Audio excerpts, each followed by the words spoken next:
So markets bounced by the close on Monday.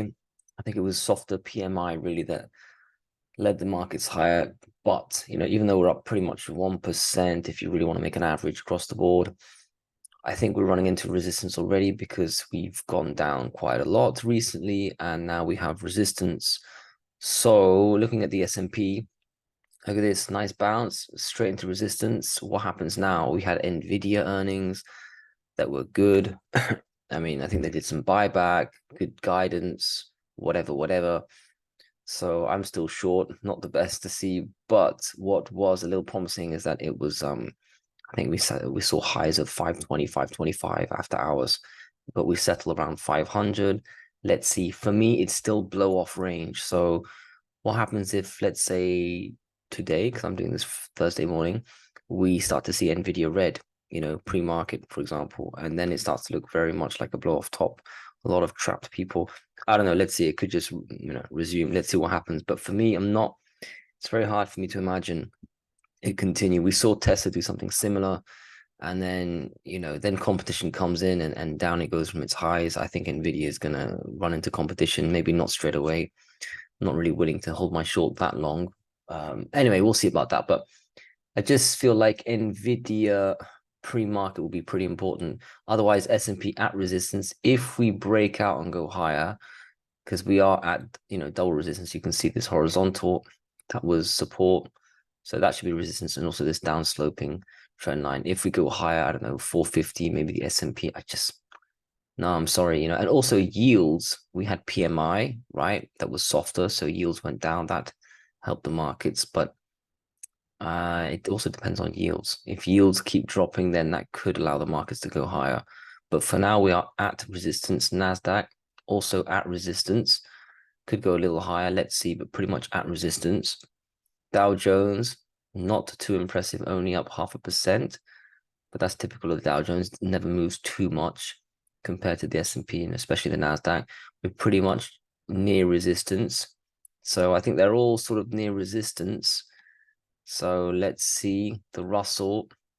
Okay, that's not near that's nowhere near resistance for me. The first resistance was probably 188, but pretty much 190. They did close near high of day. Let's see what happens. I wouldn't be surprised to roll over. I'm still looking for that right shoulder. You see, the right shoulder is still capable of being formed, but now we're pretty much in level with the left shoulder for some of them. Let's look at the banks. They did not move up too much. Remember, they've come down quite a bit. Okay, the XLF bouncing on this support. Looks like I nailed the support, actually. Resistance for me would pretty much be this down sloping trend line. Remember where it came from. If we go all the way up here, near a bit of a gap zone, should be resistance. I don't think we're going to get there. KVE, look at that, hitting, it's ascending, so that should be resistance. It could go a little higher. I think maybe 39. Don't think it'll go much higher than that. KRE, same sort of thing, could go a little higher, 45, and then slope down. I think what we really need to see if you're up for a drop are yields to resume going up and the banks going down. That should just guarantee the markets continuing lower. Let's look at yields. For me, it's still yields the most important thing. Okay, we're looking at some green because it's Thursday morning. But if we look at the candle before, look at that. It's a drop, but it's not the most incredible drop. It certainly doesn't ruin the trend. So right now we're just retracing, holding the highs. The former resistance becomes support. So let's see if we can just curl and go back up. 5-year, same sort of thing. It's a decent drop, but will it actually, you got to come all the way down to 4% really to ruin the short-term trend on the 5-year. And that's asking for quite a drop. I don't think we'll see that. The 10-year, you see what I mean? We just broke out to new highs. We're just retracing. It was based on news. It's typical stuff. I mean, even if there was no news, this is totally healthy, typical pattern, sort of retracing back to the old breakout and up we go. So again, for the 10-year to ruin this pattern, you have to close below 3.9 or something, definitely below 4%. And we're quite away from that. We're still at 4.2, which is absolute record highs of the bear market. 30-year, same sort of thing. That's a bit more of a pronounced drop. But for me, you really need some continuation to say, okay, yields have topped. And I don't think we're going to top just because of some random PMI data. For me, the trend is still up. And if yields resume higher, markets should drop. Okay, let's look at the dollar. For me, the dollar was the most interesting of all the candles formed by the close on Wednesday. So at one point, it was making highs. We almost got to 104. Remember, for me, 104, a close above 104 would guarantee that we've broken out of all these trend lines, because my trend lines might not be absolutely perfect, but I know that once you're at 104, you've definitely cleared the perfect trend lines. All three, you can see them coinciding here. This is why, for me, this is major resistance. So far, it has been. What happened? We were rising. Gold and silver were also green, I believe, during this period. So that was notable stuff. For me, that suggests gold and silver had definitely bottomed, because even with the dollar breaking out of the most important resistance, they were still green. Then we have a total reversal. I mean, look at this topping. I mean, this is just absolute. We have topped kind of candlesticks. We should now definitely go lower, start closing below 103 and maybe even go down to 102. And we'll see from there. From there, we should actually bounce a little bit. And who knows, we could even go lower after that bounce. But for me, the dollar has topped, and gold and silver were very, very strong, even at its peak. So, but it's very nice to see resistance working. The 104, it touched it, went all the way back down and closed below where I've got the three trend lines coalescing. So below 103.5. For me, 103.5 is the massive resistance to close above, and 104 to really guarantee the breakout. Didn't do it. And now I think we go lower in the dollar index. Let's look at commodities. So copper had a green day yesterday. Obviously, the dollar was down, the markets were up. That totally makes sense. Now we're back in this ascending pattern. I don't like how many times it drops below and goes back in it. It's to the point where I don't even count the ascending anymore. I've just got it because it's a general trajectory. But yeah, let's just keep it anyway, because it's not too obvious otherwise. Look, for me, resistance 3.95 and 4. Will we get there? We'll need to see the dollar go down. And honestly, it could do it. But what if the market starts to roll over? It's a 50-50. For me, if I really had to make an average where I think copper's going to go, I would just say 3.95 for the next couple of weeks. It's just an average sort of where we've been, and the way it's been trading. But really, it depends on the dollar and the markets. So, but yesterday's candle makes sense. Natural gas, this retracement is way too much. Now we're closing below this descending breakout. This is just way too much. This probably relates to the supply demand. I don't know, maybe even the news, the weather. I'm not even sure. I don't follow it too much, but this is way too much. What you don't want to see is a close below 2.5, because that would suggest, okay, it's just too much to break 3, which I'm surprised by. But if it does go to 2.5, honestly, the amount of it'd be so oversold in the short term. I mean, that's just too much of a drop. But yeah, the next support will be this ascending. That's why I've kept it just in case. So let's see if we close below 2.5. If we do, we should go to 2.3-ish, 2.35. But it's still not impossible for it to reverse and start to take out this descending and then squeeze. So we're very close, but this is too much. It should be green today, regardless of what happens to the rest of the market. Oil, for me, I'm still of the opinion we're going to go down to 74, because I think the markets are going down. What was interesting is yesterday, with the markets up, oil still went down. And I mean, look, it even flushed 79 a bit, but didn't close below 79. So maybe it just goes sideways, but I still think we're going to go down to 74. And I think if it doesn't show too much strength, even when the market is up, it definitely wants to come lower. It's just a healthy retrace, even though it's quite a big retrace from 84 to 74. It's not unheard of for oil. So I think we'll go down to 74, especially if the market drops. Uranium, look at this. Really, it's the silent and strongest of all of the commodities for me. It's just very strong. Look at these candles, 4 candles here. It's going to go now to 24. It'll then close above 24, 24.5 is really what you want to see. And then really 28.5, 30, etc. So uranium, absolutely amazing.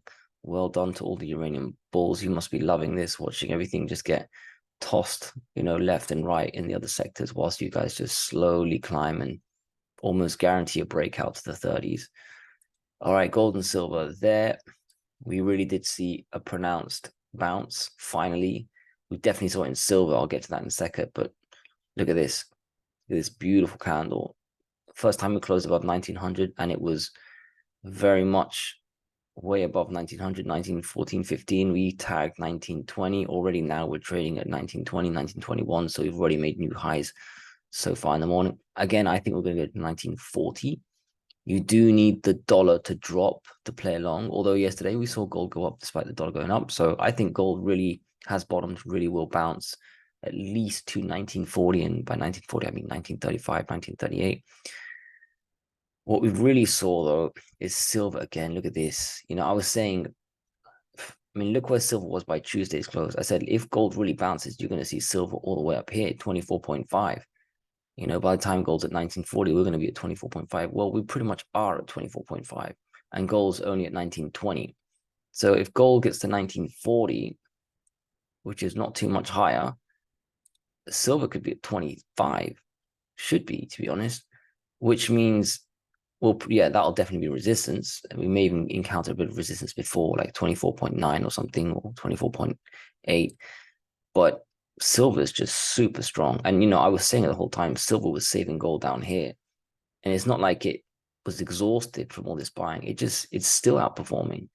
So silver is just incredible. And if gold continues, we should see silver at 25, testing 25. And then who knows? It depends what's happening, right? If the dollar's really going to keep tumbling, because kind of need the dollar to tumble a bit more. I'm talking about closing below 103 at least, maybe going to 102 just to get to 1940 or maybe even higher. But if gold keeps going and starts to test this old 1970, 1980 zone, because resistance isn't really 1980, it's more 1970. And then if it defeats 1970, then definitely 1980. But to get all the way up here, you will need the dollar to get to 102 at least, in my opinion. And silver by then will be testing 26. And silver may just, maybe this will just be a period where silver does all the work, to be honest. But very, very bullish stuff. I still think we go to 1940 at least, if not 1980, but you'll need the dollar for that. And to be honest, you'll probably need interest rates to play along too. So I'm not sure. But again, you can get interest rates to go up with gold going up, because it suggests inflation is going to be higher for longer. And therefore, you should be buying gold if inflation is going to persist. But we know how the market trades sometimes. It drops gold just because, oh, they're going to raise interest rates, they're going to defeat inflation. It's all over the place. But that's why technicals are better, because the news, it can be good news is bad news is good news. All this, there are different ways of interpreting narratives. Let's just look at the charts, 1940, 1980, look at the dollar, and definitely look at silver, because that's been helping a lot recently. Now, this time we had the miners play along, and because we had a few days where metals were doing well, but miners were not really that strong. Although, you know, Tuesday also, they were very strong. They outperformed the metals, I think, for the first time. Well, we had a nice reversal candle. We kind of called this, right? Look at this, beautiful, especially the GDX. For me, sorry, the GDXJ, it was this candle on Friday. Very much reversal. You know, I was buying down here, and I pretty much nailed this one, to be honest. So especially with silver's assist. And here we are, we're hitting the targets. Let's go to GDX. This was my target, right? Price support becomes resistance. We closed right there. We popped our head above, just completely textbook stuff. So I didn't sell. I didn't sell because I just think gold can keep going a little higher. And by that, you know, the 1940 test, I also think the dollar, also seeing yesterday's candle on the DXY, dollar should go lower. I'm talking 103 close below, or maybe even 102. And by then, gold 1940, probably possible. Silver 25. That is probably where I'll do my first profit taking on this bounce trade here that I bought. So resistance for me, 29.5 on GDX. I think we can get there, maybe even today if gold is up. So I think 29.5, this was a bit too early for me. It was not enough winnings. And more important than that, I mean, who cares if it's not enough? If it just rolls over and goes down, I would have preferred to take a little bit of winnings than to lose on my last buy. But I just feel like gold can make 1940, go a bit higher. So 29.5 on GDX is what I'm looking for. I can make this target smaller now. I think you understood why I made it a bit smaller. It was really to cover the two zones, that being 28, 29, and 29.5, which is kind of been like perfect. So 29.5 on GDX. GDXJ is outperformed GDX, which is bullish stuff. You can see already up 3.5 versus 2.8. And it's already at the 29.5 of GDX. But I think we can go higher. I think we can go to this trend line here. Actually, I think we can get to 36 on the GDXJ. And maybe that's where we start to encounter resistance, because by then you'll probably have gold at 1940. And who knows where silver will be, maybe 25, maybe just below. But yeah, that's GDXJ. Let's look at Bitcoin. That did okay. Actually, I thought we would flush, but then again, I thought we'd flush with the markets. The markets went up, so Bitcoin went up. So, but Bitcoin is, the chart is really interrupted here. I think it's just, it needs to go back down to 20,000. I don't change my opinion. Maybe have a small bounce with the markets, but it's kind of following the markets. You could say Nasdaq if you want, and I think the markets will roll over. Maybe another 1 or 2 days bounce, but boom, little tiny right shoulder, and down we go. So that's it. I want to keep it quick today, but very nice to see the metals go up. Silver is very, very impressive. The miners were good. For once, it was a good day for the miners.